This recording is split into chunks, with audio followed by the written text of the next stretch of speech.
कुरान पढ़ने वाले छोड़ जाइएगा।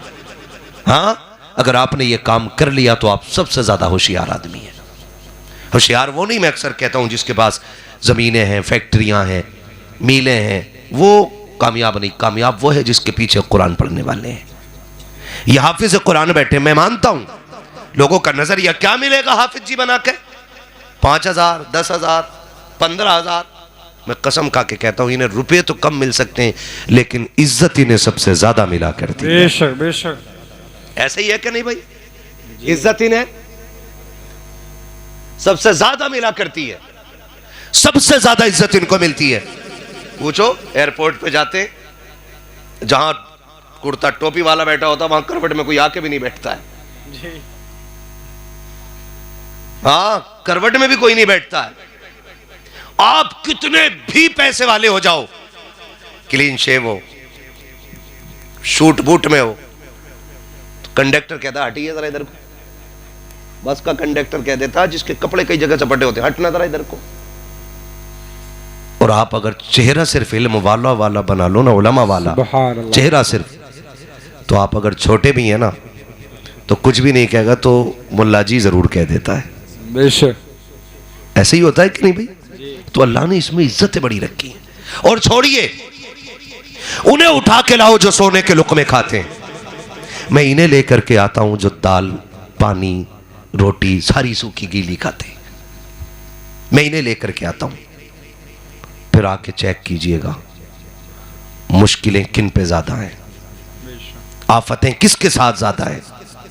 ये पतली दाल खाने वाली जमात, ये ठंडे फर्श पे सोने वाली जमात, खुदा की कसम उतनी परेशान नहीं होती जितना करोड़पति परेशान नजर आता। अल्लाह, बेशक, क्योंकि सुकून भी अल्लाह की तौफीक से मिला करता है। बेशक बेशक, सुकून भी अल्लाह की तौफीक से मिला करता है। ये एक बहुत अजीम इदारा दारुल उलूम गुलामान मोहम्मद, अल्लाह करे ये इतना चमके कि पिपलसाने की तारीख बन जाए कि तखस्सुस तक अगर किसी इदारे में तालीम हो रही है तो सकलैनी मस्जिद के पड़ोस में जो मदरसा है वो उसके अंदर हो रही है। आप सब कोशिश कीजिएगा, करेंगे इंशाअल्लाह, इंशाअल्लाह करेंगे। मैं उन लोगों को मुबारकबाद पेश कर दूं जिन लोगों ने इन बच्चों को खाना खिलाया। एडजस्ट कर लेते हैं, 55 बच्चे हैं और पड़ोसी खाना खिला रहे हैं, पिपलसाने के बस्ती वाले, माशाअल्लाह बड़ा काम उन्होंने कर लिया है। अभी आपने सैयद बख्तियार साहब से आपने सुन लिया है कि क़यामत में बड़े काम आएंगे। एक गिलास पानी के बदले में भी ये जन्नत दिलाने की पावर रखेंगे मैदान क़यामत में। सुभान अल्लाह। कोशिश ये कीजिएगा हमारे घर का कुछ रिज़्क़ कुरान वालों के काम आ जाए, बेशक ये कोशिश कीजिएगा, हमारा कुछ पैसा कुरान वालों के काम आ जाए। हम क्या समझते हैं, हम सिर्फ अब्बा का 40वां भारी करके करा देते हैं। क्या 40वां कह रहे 40 डेगे बनवाइए, मैंने अब्बा के 40 में। पूछ इन मौलवियों से, एक दाने का सवाब नहीं मिलना 40 डेगों में, क्योंकि खिलाई ऐसे लोगों को रहा।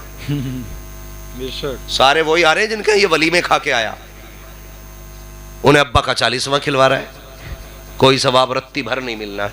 और मसला के आला हजरत में तो इसकी इजाजत ही नहीं, बेशक मैयत की रोटी दावत करके खिलाने की, और हमने सबसे ज्यादा फायदा इसी में ही उठाया, मसला के आला हजरत का। बरेली वाले हैं, तीजे में बिरयानी जरूर बनेगी,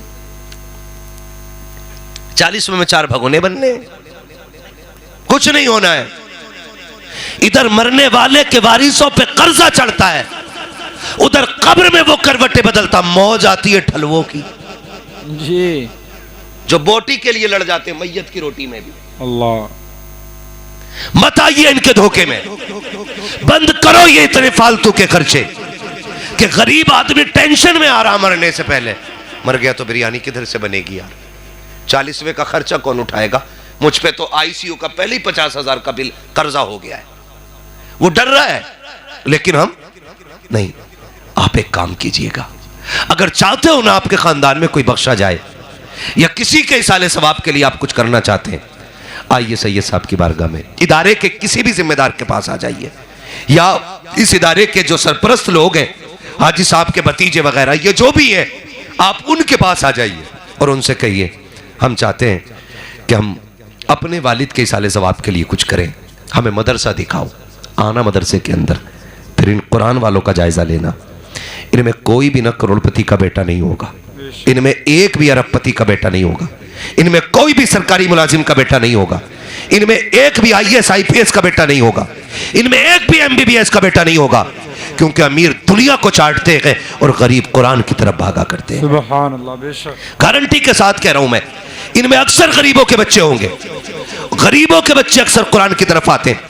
आकर के देखो कितने कुरान वाले एक ही गद्दे पे 8 साल गुजार जाते हैं। हमने मदरसों में जिंदगी गुजारी है, कितने कुरान वाले एक ही जैकेट के अंदर 3-3 साल गुजार देते हैं, एक ही जोड़े कपड़े के अंदर कई साल गुजार जाते हैं, क्योंकि बाप की हैसियत नहीं है कि नए कपड़े बना के दे सके, बाप की औकात नहीं है अच्छे कपड़े बना के दे सके, इसलिए गरीब बच्चे, गरीब बाप की औलादे एक ही जोड़ी कपड़े में वक्त गुजार देते हैं, एक ही गद्दे पे वक्त गुजार जाते हैं। अगर तुम ये चाहते हो कि इसके लिए तुम अगर कुछ कर सको, आओ मदरसे के अंदर पूछो कुरान वालों से इनको किस चीज की जरूरत है। अगर ये नीचे बैठ के पढ़ते हैं, इनके लिए कालीन का इंतजाम कर दो। अगर ये गर्मी में बैठ के पढ़ते हैं, इनके लिए पंखों का इंतजाम कर दो। अगर ये गर्म पानी पीते हैं, इनके लिए फ्रीजर का इंतजाम कर दो।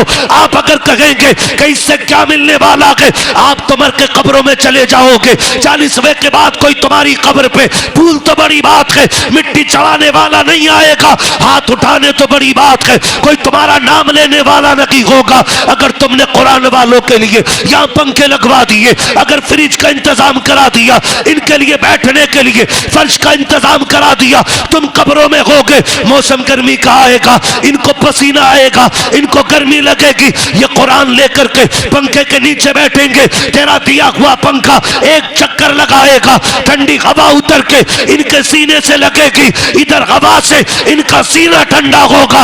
अल्लाह जन्नत की हवा से तेरी कब्र को ठंडा फरमा दे। नारे तकबीर, नारे रिसालत, मसलके आला हजरत। जन्नत का सबसे अच्छा सौदा है मदरसों में पैसा लगाइए, बेशक कुरान वालों की खिदमत कीजिए। अगर अल्लाह कबूल कर लेगा तो फिर खुदा की कसम जीना भी कामयाब और मरना भी कामयाब। फरमाया गया लक़द काना लकुम फ़ी रसूलिल्लाहि उस्वतुन हसना, मेरे महबूब की ज़िंदगी आपके लिए बेहतरीन नमूना है। पूरी ज़िंदगी हुजूर ने कुरान हर मुश्किल को बर्दाश्त करके उम्मत तक पहुँचाया है। अब उम्मत पे फ़र्ज़ बनता है कि वह कुरान सीखे। अगर सीख भी नहीं सकते हैं, महबूब अलैहिस्सलाम का फरमान है या तो आलिम बनो, या तालिब इल्म बनो, या इनकी महफिलों में बैठने वाले बनो, या फिर इनसे मोहब्बत करने वाले बनना। ठीक है जी, इन 4 के लिए हुक्म दिया और फरमाया 5वें ना हो जाना वरना बर्बाद कर दिए जाओगे। या तो आलिम बनो, या तालिब इल्म बनो, या इनकी महफिलों में बैठने वाले बनो, या इनसे मोहब्बत करने वाले बनो। हम में से जिनकी उम्रें गुजर गई हैं, नहीं जा पा रहे, घर की जिम्मेदारियों ने परदेश पकड़ा दिया है, मेहनत में लग गए, तो कोशिश ये कीजिएगा हम कुरान वालों की खिदमत करते रहा करें। करेंगे ना इंशाअल्लाह, वादा करते हैं इंशाअल्लाह। हाँ जी, आज ये जितने फारिग हुए अल्लाह ताला इनकी दुनिया भी रोशन फरमाए, आखिरत भी रोशन फरमाए, और खुदा करे कि ये दीन के इतने बड़े आलिम बने कि ये जिस जगह से गुजर जाएं वहाँ इल्म के चश्मे जारी हो जाएं। अल्लाह इनकी नस्लों में कुरान के कारी पैदा फरमा दे, नस्ल दर नस्ल अल्लाह कुरान के खातिम पैदा फरमा दे। फरमाया गया लक़द काना लकुम फ़ी रसूलिल्लाहि उस्वतुन हसना, मेरे महबूब की ज़िंदगी आपके लिए बेहतरीन नमूना है। तो हुजूर के किरदार को आप अपना आइडियल बनाइए। हाँ, आप कुछ भी कीजिए, यानी जायज़ काम, मगर कुरान की तिलावत रोज़ करते रहिएगा। कुरान को वजीफ़ा बना लो, उठते बैठते कुरान पढ़ा करो, सूरे मुल्क की सोते वक्त तिलावत किया करो, सुबह उठते ही सूरे यासीन की तिलावत किया करो, आपको कर्जा लेने की ज़रूरत नहीं पड़ेगी। फरमाया गया जो सुबह सूरे यासीन पढ़ लेता है ना, फिर ये होता है कि शाम तक उसके सारे काम अल्लाह के ज़िम्मे करम में हो जाया करते हैं। सुभान अल्लाह, सुभान अल्लाह। इसलिए रोज़ कुरान पढ़िएगा। अल्लाह हमें कुरान से मोहब्बत करने वाला बनाए, कुरान की खिदमत करने वाला बनाए, कुरान से प्यार करने वाला बनाए, हमें कुरान पढ़ने वाला बनाए, कुरान सुनने वाला बनाए। बस जो हुए गलत उनको माफ़ फरमाए रब्बे कायनात। ज़िंदगी ने दिया साथ, फिर होगी मुलाकात, चमन रहा फूल खिलेंगे, ज़िंदगी रही फिर मिलेंगे। सारे लोग कलमा शरीफ पढ़ लीजिए, ला इलाहा, और ज़ोर से ला इलाहा इल्लल्लाह। अगर ज़ोर से नहीं पढ़ोगे मैं फिर तकरीर